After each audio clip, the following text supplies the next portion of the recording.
Imaginaos un depredador con unas mandíbulas similares a una guillotina. Desde la cabeza a los pies, este animal da mucho miedo. El hienodonte causó estragos en las llanuras de Norteamérica durante más de 10 millones de años. Si me mordiera el brazo, sus dientes lo atravesarían como lo haría la espada de un samurái.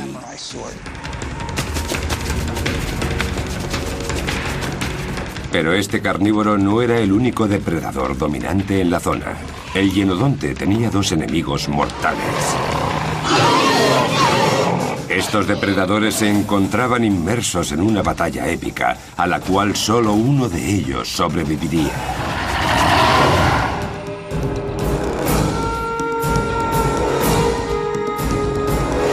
Depredadores prehistóricos, mandíbulas mortales. Hace 32 millones de años comenzó la época del Oligoceno. El planeta por aquel entonces distaba mucho del que conocemos hoy en día. Las temperaturas eran más altas y no había capas de hielo. La Antártida, por ejemplo, era un exuberante pinar. Pero el clima empezó a cambiar. Las temperaturas en Norteamérica descendieron abruptamente.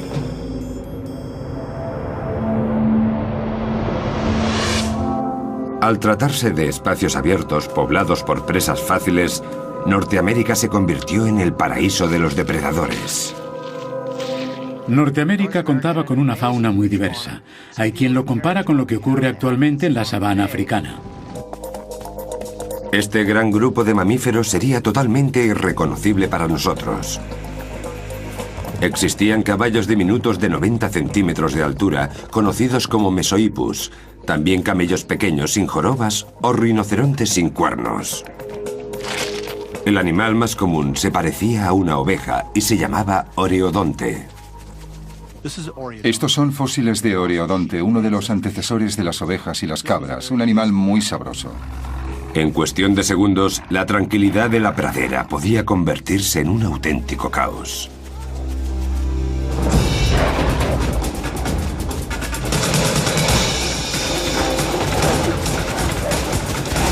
El artífice de este alboroto solía ser el depredador más feroz del momento, el hienodonte. Este es el Hyenodon horridus, el animal más grande y más malo que habitó las llanuras en el Oligoceno. Era el rey de la zona. Esta criatura tenía una cabeza enorme sobre un cuerpo robusto. Era mucho más grande que la mayoría de los animales que cazaba.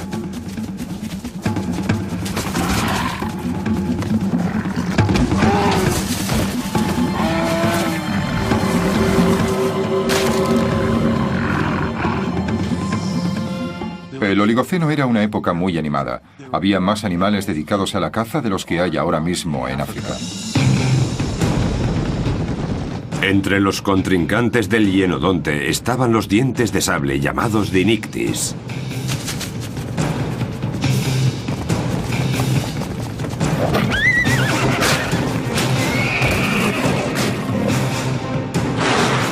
Pero el más raro de todos era una criatura con forma de cerdo y extremadamente desagradable, el entelodonte.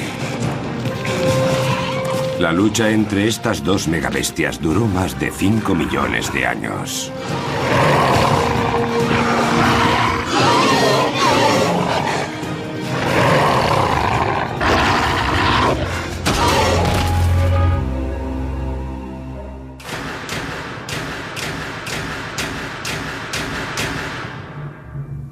Los paleontólogos están maravillados por las increíbles características del hienodonte.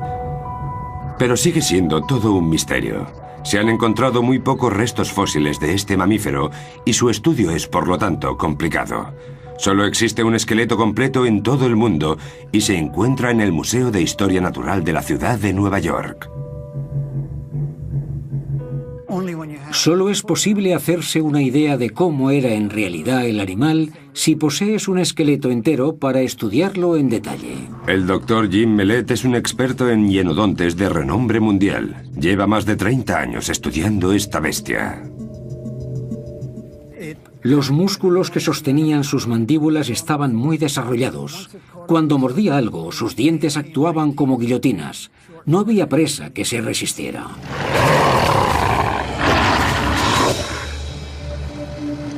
Hay expertos que se dedican a estudiar a este depredador en diversos laboratorios de toda Norteamérica.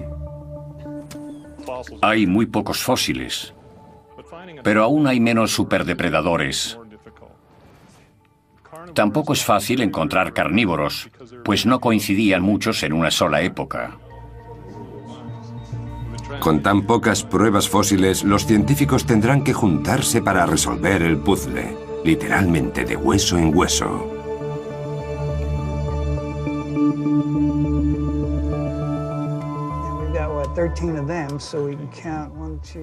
Este es uno de los esqueletos más completos que tenemos, y como veis no está entero. Tampoco está muy bien conservado, pero es lo mejor que tenemos. Además, tampoco había muchos carnívoros entonces, así que podía estar en mejores condiciones, la verdad. Pero tampoco eso es habitual en zonas tan áridas. He aquí las llanuras de Dakota del Sur.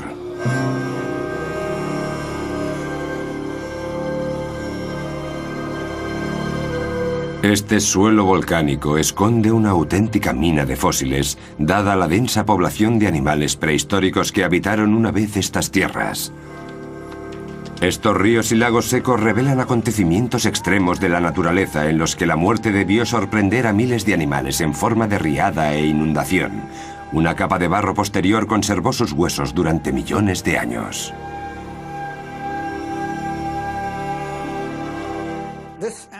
Este animal está en posición mortal. Revela que murió por sí mismo y los sedimentos lo cubrieron por completo. Los productos químicos de las aguas subterráneas se impregnaron en el hueso y lo endurecieron. Por eso se conservó durante más de 30 millones de años. La erosión del paisaje durante estos 30 millones de años ha sido tal que los fósiles podrían encontrarse en cualquier sitio. Este hueso estaba bajo tierra, pero las lluvias torrenciales de los últimos tiempos han erosionado la zona de forma que las nuevas riadas están desenterrando todos los fósiles que allí se encontraban. La propia lluvia nos está desvelando los secretos que tanto tiempo llevan ahí escondidos. Los primeros fósiles del hienodonte aparecieron en las llanuras durante el siglo XIX. Estos preciados huesos se enviaron a Filadelfia, donde el doctor Joseph Leidy describió por primera vez el animal. Le llamó hienodonte porque significa diente de hiena. Don significa diente y hiena no necesita más explicación. Si yo hubiera sido el primero en ver este cráneo, no le habría llamado diente de hiena, pero supongo que para él se parecía tanto a ese animal que fue el primer nombre que se le ocurrió. Aunque puede que el Dr. Leidy se precipitara al ponerle a este depredador de más de 30 millones de años el nombre de la hiena. No es la primera vez que nos damos cuenta, posteriormente, de que el nombre de un animal no es el más adecuado. Este es uno de esos casos. Cuando los científicos modernos empezaron a estudiar con más detalle el hienodonte, encontraron muy pocas similitudes entre él y su tocayo actual. La hiena y el hienodonte no están en absoluto relacionados. Son animales completamente diferentes y sus antepasados también lo eran. La diferencia más dispar era el tamaño de su cabeza y la postura general. Si dibujamos una línea sobre la espina dorsal de ambos animales, las diferencias saltan a la vista. La columna de la hiena está muy inclinada, por lo que las dos patas traseras son más cortas. Al no poder utilizar la hiena actual como referencia, los científicos no sabían cuál podía haber sido el aspecto físico del hienodonte. Estudiando su cráneo, vieron que la lámina ósea que se encuentra en la parte superior de la boca se extiende hacia los dientes traseros, lo que indicaba que podía haber sido un oso hormiguero o incluso una criatura marina. El otro único animal que se nos ocurre con un paladar óseo tan grande es un delfín. Este es Flipper. Esto de aquí son sus dientes. Los dientes terminan aquí y el paladar óseo continúa hacia la parte posterior de la mandíbula. Por eso algunos científicos consideraron la posibilidad de que el hienodonte fuera un animal acuático. Los paleontólogos dependen de los animales modernos para poner cara a los fósiles que encuentran bajo tierra. En este caso, tienen un problema.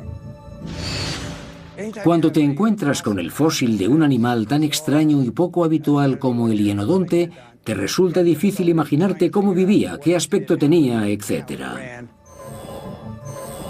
Gracias a las nuevas tecnologías, el Dr. Mellet sugiere construir un modelo híbrido de la bestia en cuestión con elementos de depredadores similares. Comenzaron la operación con el lobo, un animal de postura y comportamiento similar al de un hienodonte.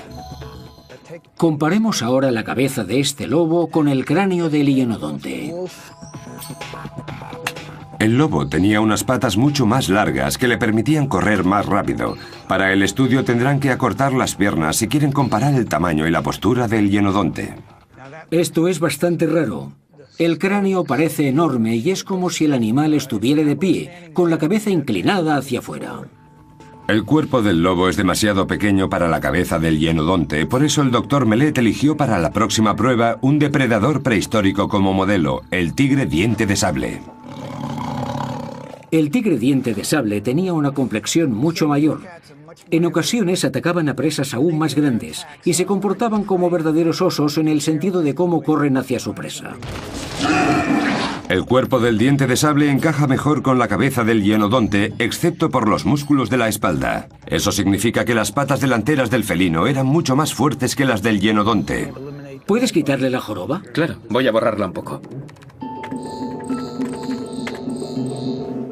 ¿Y hacer más pequeños los músculos de las patas?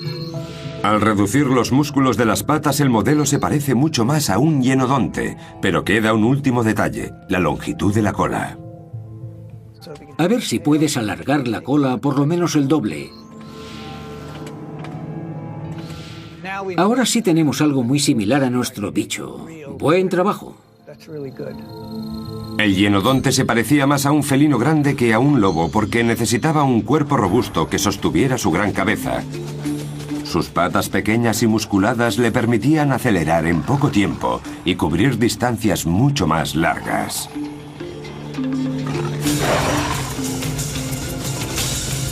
Ahora la pregunta es, ¿cómo se unieron todas estas partes para hacer de esta criatura el depredador más fiero de su tiempo? La cabeza, de grandes dimensiones, era una auténtica máquina de matar. El diseño único de sus dientes y sus mandíbulas lo convirtieron en el depredador más peligroso que jamás pobló el planeta. Si este animal me pillara en el campo y me mordiera el brazo,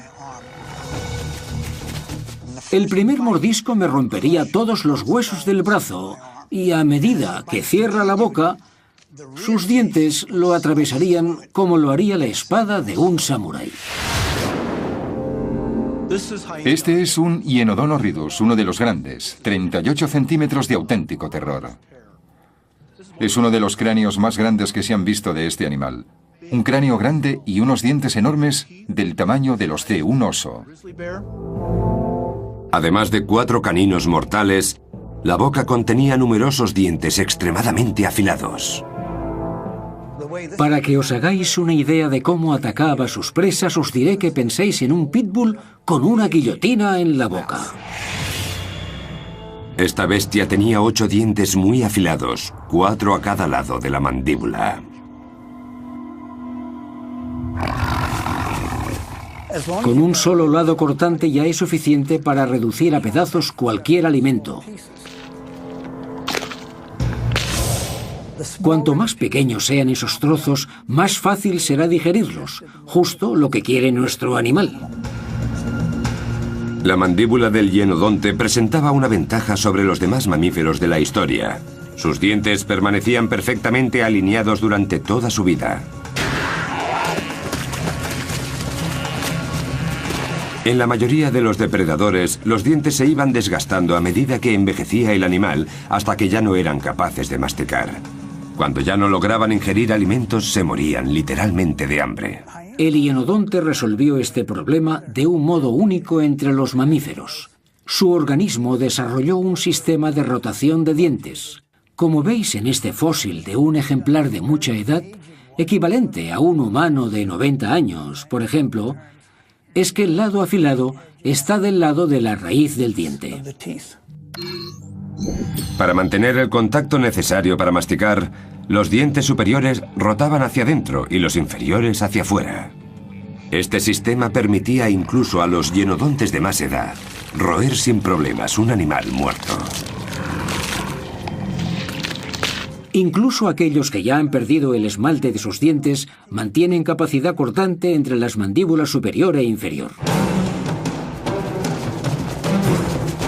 El hienodonte contaba aún con otra arma devastadora, la fuerza de su mordedura. Desde la cabeza a los pies, este animal da mucho miedo. En la Universidad de Nueva Gales del Sur, en Australia, el Dr. Stephen Rowe ha convertido el cráneo de un hienodonte en una prueba digital con la que poder medir la fuerza de sus poderosas mandíbulas.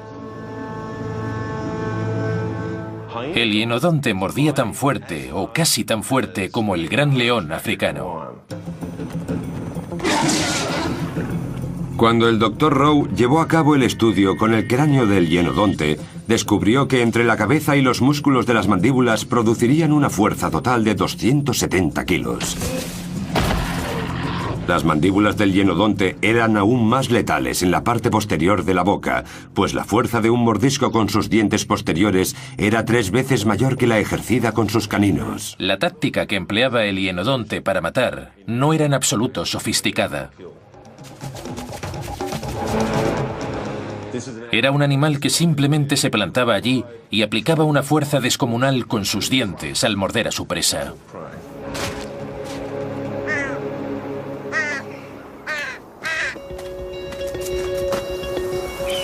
Paleontólogos como Jeff Boyce llevan muchos años buscando pruebas de la existencia de depredadores que habitaran las llanuras en el Oligoceno. Encontré esto hace unos días. Como estaba todo muy húmedo y parecía muy frágil, no me atreví a extraerlo. Así que voy a intentarlo ahora. Boyce tiene ahora pruebas del feroz ataque de un hienodonte en donde nunca antes había mirado nadie. Heces de animal, también conocidas como coprolitos. Esto que veis son coprolitos, heces fosilizadas. Y todas ellas pertenecen a carnívoros, algo que sabemos gracias a su alto contenido en calcio. En el interior de los coprolitos, Boyce ha encontrado restos del cráneo aplastado, digerido y expulsado de un caballo. La mayoría de los depredadores nunca morderían el cráneo de una presa por miedo a romper un diente. En el cráneo casi no hay carne, por eso suelen dejarlo tal cual. Solo un animal tenía unas mandíbulas, unos dientes y un deseo lo suficientemente fuertes como para comerse un cráneo, el hienodonte. La prueba, un incisivo de más de 30 millones de años completamente intacto. Aquí podéis ver los dientes, la misma forma. La razón más probable por la que aún se ven en los coprolitos es que el hienodonte pilló al caballo, le mordió el hocico y la parte delantera de la cara para matarlo y se tragó lo que arrancó del primer mordisco. La boca del hienodonte se abría tanto que le cabía dentro el cráneo de otro animal, por eso les arrancaba la cabeza de un mordisco. Tras años de intensa investigación han logrado determinar la fuerza de un hienodonte, pero aún no saben nada sobre su nivel de inteligencia. El tamaño de su cabeza sugiere un cerebro bastante desarrollado.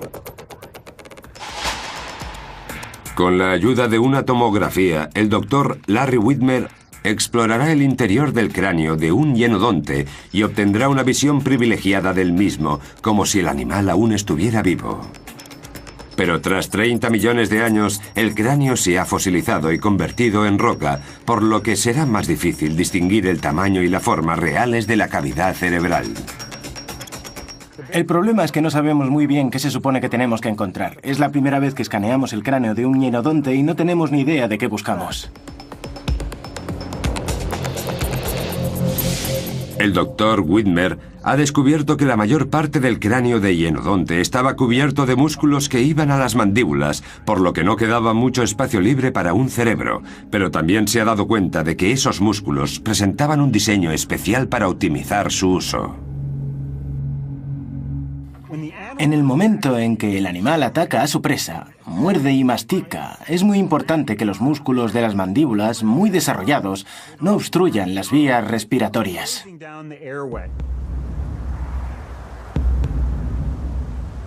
Para comer y respirar al mismo tiempo, el hienodonte desarrolló un tubo nasal increíblemente largo.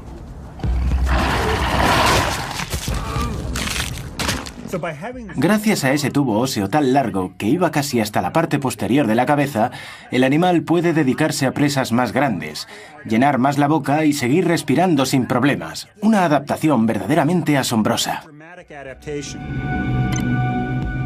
El cerebro del hienodonte se divide en 3 cavidades pequeñas dedicadas, respectivamente, a la inteligencia, el olfato y la coordinación. La zona del cerebro encargada del olfato era increíblemente enorme. Eso nos hace pensar que, en comparación con el sentido de la vista o el oído, para el hienodonte, el olfato era sin duda mucho más importante. El Dr. Whitmer cree que el sentido del olfato era la herramienta primaria del hienodonte a la hora de buscar alimento. Seguramente seguía el rastro de cualquier animal a distancias de hasta 1,5 kilómetros. Y cuando se acercaba la persecución, el hienodonte se basaba más en su fuerza que en la agilidad.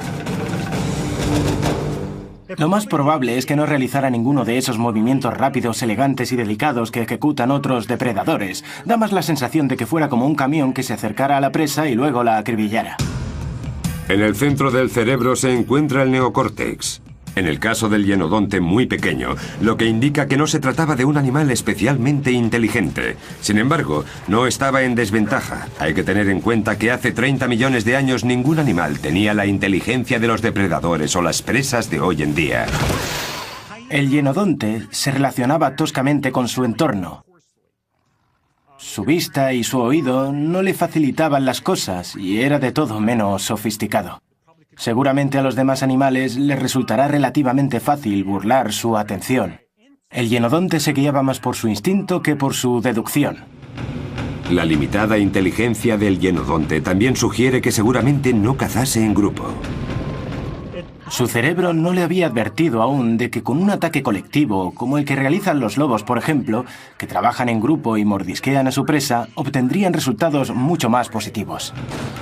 El diseño biogenético del hienodonte, realmente único, le permitía sin embargo ser el depredador más feroz. Aún así, necesitaría una serie de habilidades que le permitieran inmovilizar a los diferentes tipos de animales que poblaban las amplias llanuras norteamericanas. Si no desarrollaba esas habilidades, estaría perdido.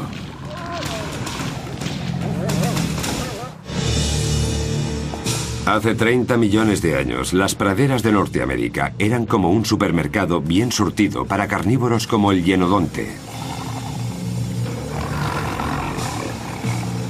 Pero el paisaje mudó y se convirtió en campo abierto. Como consecuencia, los depredadores que dependían de las emboscadas a sus presas, como el hienodonte, tuvieron que adaptar sus estrategias de caza a la nueva situación. Había un lugar en el que sus mandíbulas podrían acercarse lo suficiente para sorprender a sus presas satisfactoriamente: los recursos hídricos. En las tierras áridas de Dakota del Sur, los paleontólogos descubrieron un antiguo lago que funcionaba como local de comida rápida para depredadores como el hienodonte. Desde el año 1993, hemos encontrado aproximadamente entre 8 y 10.000 huesos, un número asombroso para una cantera de este tamaño.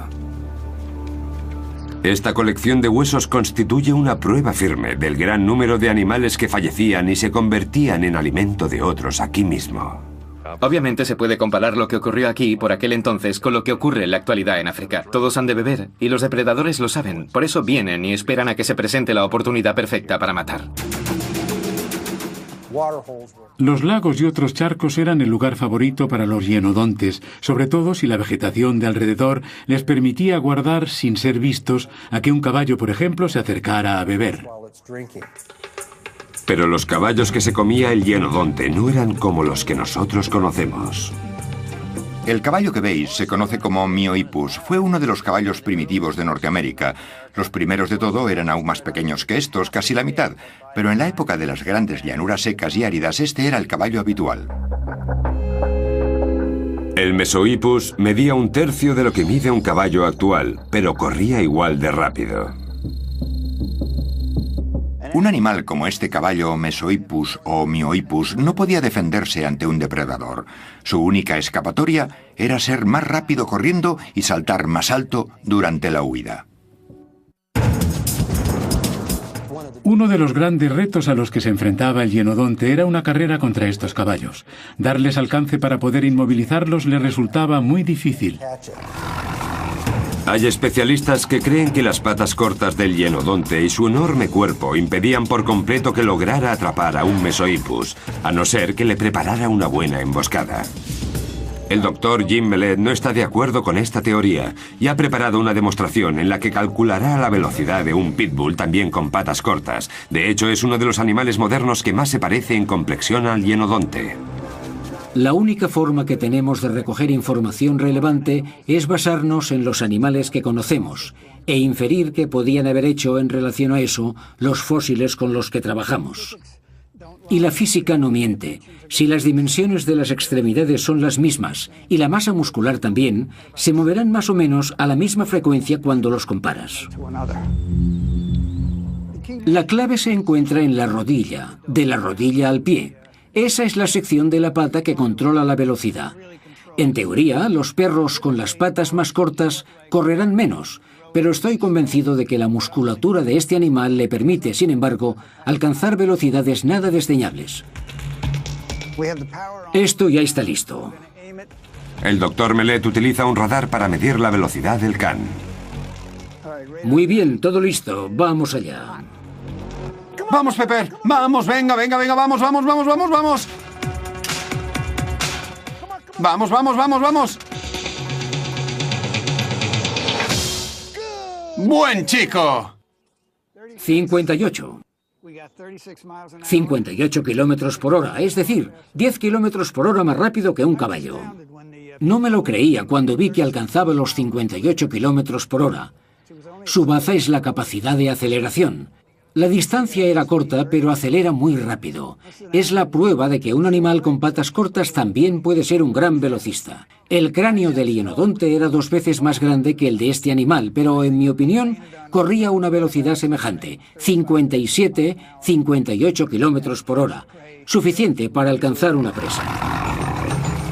El hienodonte no se alimentaba únicamente de caballos. En el menú también había camellos.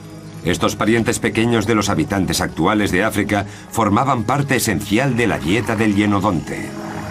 En algunas zonas de las llanuras aparecieron grupos de huesos de camello que seguramente fueron un primer plato para el hienodonte. Los camellos eran aún más rápidos que los caballos. Gracias a sus grandes dimensiones, el hienodonte usaría su tamaño para ganar la carrera.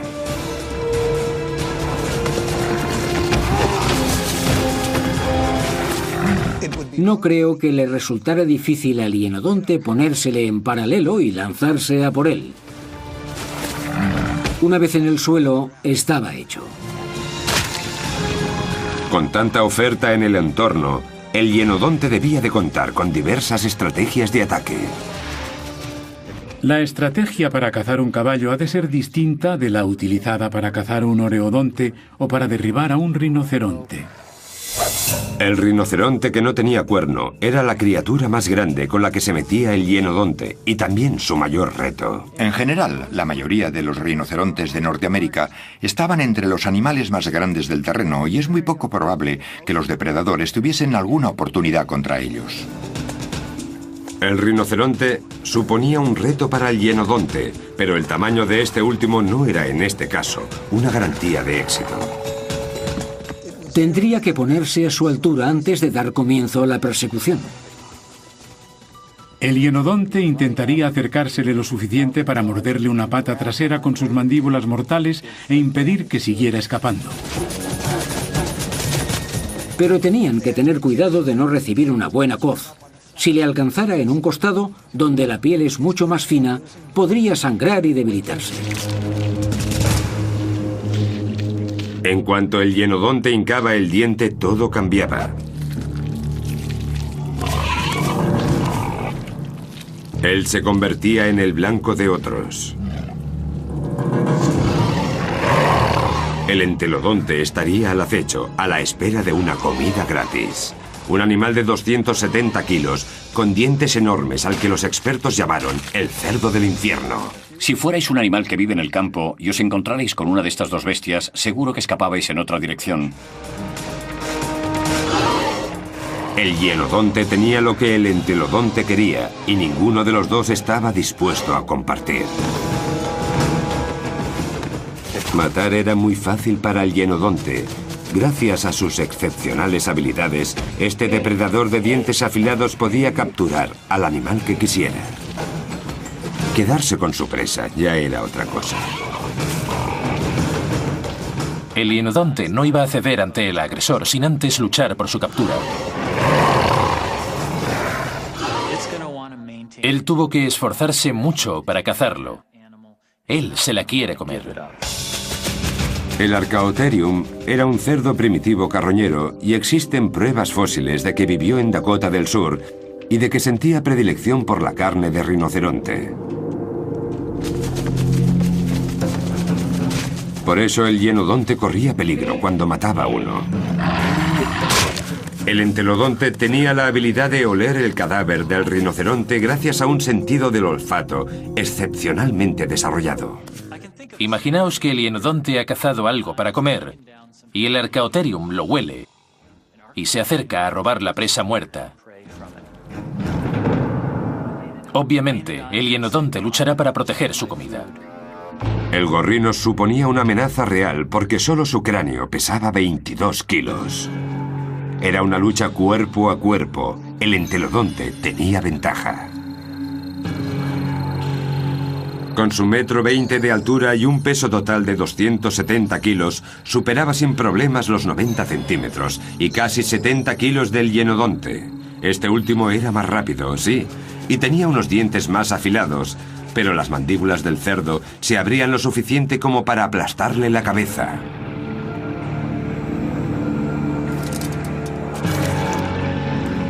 El doctor Mellet encontró restos fósiles de un hueso roto de columna perteneciente a un hienodonte, que seguramente procedía de una batalla perdida contra un entelodonte. Rompió justo por aquí y la zona del hombro, el omóplato, ha mermado un 30%. El doctor Mellet cree que solo un animal podría infligir tanto daño a un hienodonte.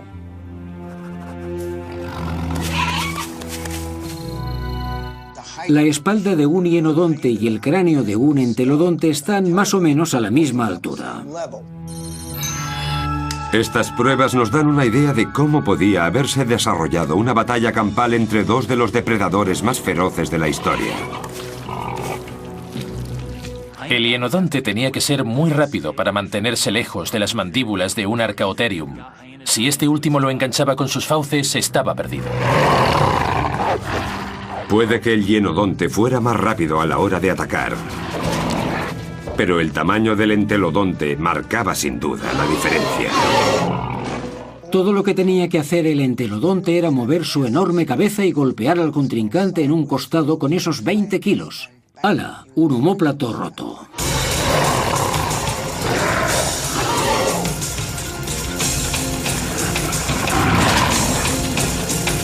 En semejante lucha, el hienodonte apenas escapaba con vida. Si solo le rompía el omóplato, podía seguir viviendo, pero físicamente muy discapacitado. Ambos científicos están de acuerdo en el hecho de que el hienodonte no disponía de las herramientas necesarias para mantener a raya a un entelodonte adulto hambriento. Sin embargo, hay pruebas fósiles de que no tenía miedo de los más pequeños. Cuando el entelodonte aún era una cría, el hienodonte podía agarrarlo por el hocico. Aquí podemos ver una cicatriz que ha quedado marcada en el hueso. En el otro lado hay otra, mandíbula superior aquí, mandíbula inferior detrás. Mordía al antelodonte en el hocico y lo zarandeaba, pero no lo mataba. Dado que el cráneo que tiene Boyce es de un adulto, es de suponer que el joven entelodonte sobrevivió a un ataque brutal. Hay muy pocos fósiles que den fe de estos violentos encuentros. Cada vez que los paleontólogos encuentran un hueso dañado por un depredador, se abre ante ellos una nueva ventana hacia un mundo cruel. En 2006, el doctor John Hogganson abrió una investigación para esclarecer la muerte de un Dinictis, un felino diente de sable primitivo. La prueba principal del caso era un cráneo de 30 millones de años. Había marcas de algo punzante sobre el cráneo, y decidimos investigar qué animal podría haber herido de esta manera al felino. ¿Qué otro depredador lo tenía en su lista de presas? El Dinictis era un depredador peligroso con el que nadie quería tener problemas. Sus largos dientes de sable rajaban sin pudor la garganta de sus presas. El animal que atacara a este felino seguramente lo haría por la cabeza, bien por encima o por debajo del cráneo. Lo más probable es que se tratara de un golpe mortal. Estas marcas no muestran señales de haberse curado. La víctima falleció poco después del ataque. El doctor Hogganson le trajo el cráneo del felino al doctor Jim Martin a la Escuela de Minería de Rapid City, en Dakota del Sur, para que intentara averiguar si alguno de los depredadores de su colección podía haber llevado a cabo semejante atrocidad. No tardaron en descartar dos de los principales sospechosos. Este es el entelodonte. Sus dientes son demasiado grandes. Está claro que él no ha sido. Probemos ahora con el Dinictis y veamos qué tal. Vaya, esto es más interesante.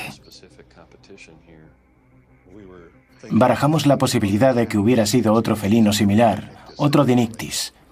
En ese momento empezamos a elucubrar sobre una supuesta lucha felina verdaderamente cruel. Pero los dientes del supuesto felino de dientes de sable tampoco coincidían con las marcas que encontraron en el cráneo. Tras eliminar a sus dos sospechosos, decidieron centrar su atención en el hienodonte. No cabe duda de que estos dientes de hienodonte sí coinciden con las marcas. Las tres marcas de heridas punzantes se alineaban al igual que los dientes de hienodonte. De alguna manera, el superdepredador consiguió vencer al felino. Tuvo que tratarse de un ataque sorpresa. Probablemente el hienodonte sorprendió al felino.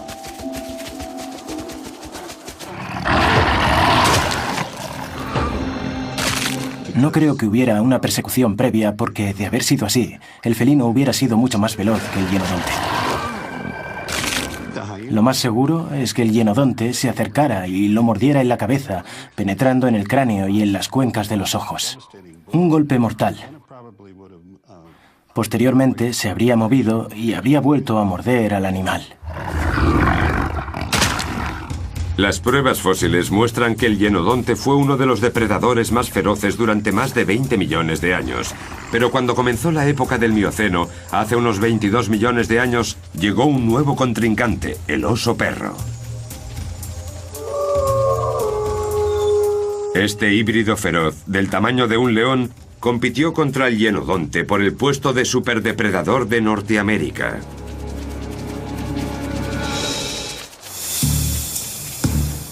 Hace unos 20 millones de años, el hienodonte había evolucionado y se había convertido ya en la especie más dominante de todas las jamás conocidas, Horridus. El registro fósil muestra que este animal abundaba en las llanuras norteamericanas.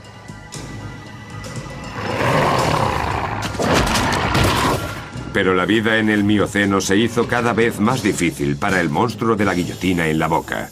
Diversos factores propiciaron su desaparición, entre ellos el cambio climático. Cuando hablamos de la extinción del hienodonte, el planeta estaba inmerso en varios cambios. Hace 20 millones de años, los matorrales frondosos y los bosques espesos dieron paso a un campo abierto y simples pastos. Las temperaturas descendían y la vegetación escaseaba, con lo que ya no era tan fácil esconderse y acechar posibles presas.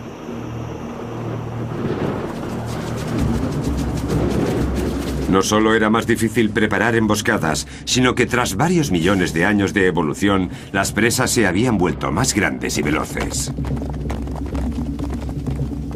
Hace 20 millones de años quedaban pocos animales que el hienodonte pudiera cazar. Los camellos, los caballos, muchos de los grupos de animales que habían habitado Norteamérica durante tanto tiempo habían evolucionado y ahora eran más rápidos, tenían piernas más largas y eran capaces de escapar de los depredadores más primitivos como el hienodonte.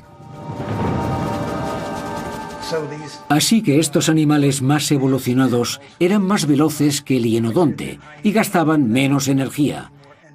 Creo que fue uno de los motivos que llevó a su extinción. Si el depredador gasta más energía en cazar una presa que la que ingiere al comérsela, su habilidad para reproducirse se verá gravemente mermada. Si la descendencia es cada vez menos numerosa, llegará un momento en que el animal se extinga. También influyó un factor medioambiental importante, la transformación del paisaje, la aparición de las praderas. Este hecho tuvo una gran repercusión en la vida del oreodonte, la principal fuente de alimento del hienodonte. El oreodonte no comía hierba. Si empezaba a hacerlo ahora, sus dientes se desgastarían, por lo que murieron de hambre. Su entorno cambió radicalmente y el hienodonte no tuvo la capacidad mental necesaria para adaptarse a tiempo. El reto más grande al que tuvo que enfrentarse el hienodonte, en nuestra opinión, es este de aquí. El neocórtex era tan pequeño que no nos equivocaríamos si dijéramos que el hienodonte se guiaba casi exclusivamente por su instinto. Muchos de los animales que solían ser presa de grandes depredadores evolucionaron mientras que el cerebro del hienodonte dejó de crecer. Con el paso del tiempo, su escasa inteligencia le provocó la muerte. Es muy posible que el hienodonte, dado el pequeño tamaño de su cerebro, no tuviera la capacidad mental suficiente para ajustarse a los cambios y al comportamiento de los animales que perseguía. Las presas lo identificaban como depredador y huían. La desaparición de muchas de sus presas habituales también influyó, pero a 4.800 kilómetros de las llanuras existía una amenaza aún mayor que estaba reorganizando el mundo del hienodonte. Por primera vez desde los dinosaurios, empezaron a formarse capas de hielo polares. Estos glaciares obtenían el agua del océano, lo que provocó que el nivel del mar descendiera considerablemente y se formara un puente terrestre entre Rusia y Asia. Fue precisamente por ahí, por donde entraron los osos perro asiáticos que invadieron Norteamérica. Creemos que cruzaron a pie el estrecho de Bering, que no era muy grande por aquel entonces. Seguramente los animales atravesaron Siberia sin problemas, cruzaron el estrecho, bajaron por Canadá y se esparcieron por toda Norteamérica. Los osos perro eran extremadamente peligrosos. Tenían el tamaño de un oso y la velocidad y agilidad de un lobo. Tengo la impresión de que tenía que dar mucho miedo encontrarse de frente con uno de esos animales. Tenían unos caninos impresionantemente largos, más que los de cualquier otro depredador, excepto los dientes de sable. El hienodonte no tenía muchas opciones cuando debía defender su alimento frente a un oso perro de aquellos.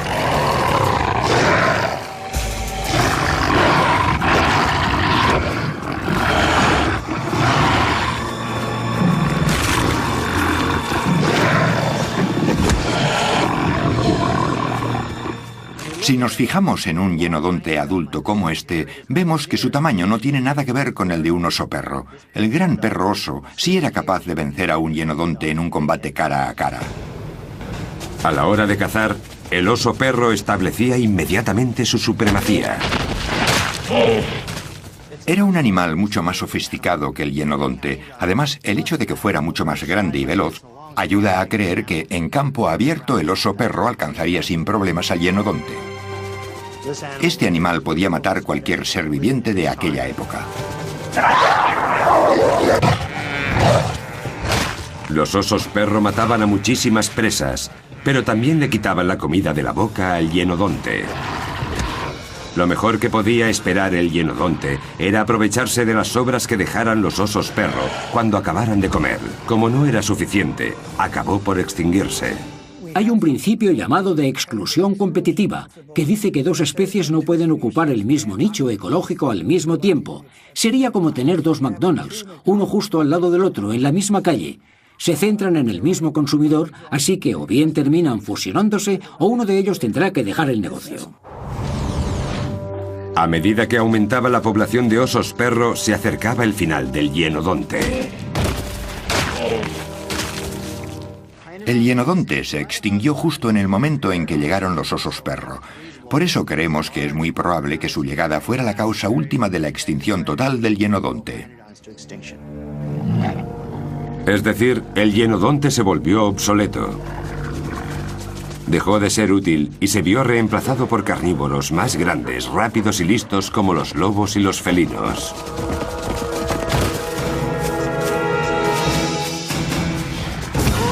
La mayoría de mamíferos no duran más de 5 millones de años. El hienodonte, sin embargo, sobrevivió más de 20 millones. No cabe duda de que esta bestia de mandíbulas mortales reinó sobre el planeta. Las mandíbulas eran su arma. El hienodonte tuvo las mandíbulas más poderosas de todo su tiempo. Desde la cabeza a los pies, este animal da mucho miedo. Su mordedura supera en fuerza a la de cualquier animal todavía existente. El hienodonte creó un reino de terror solo con el poder de su cabeza. Dominó con la ayuda de un arma mortal que despachaba cualquier presa en cuestión de segundos. Su dentadura, fuerte y afilada, dejó una huella en la historia que ningún otro animal logró igualar jamás.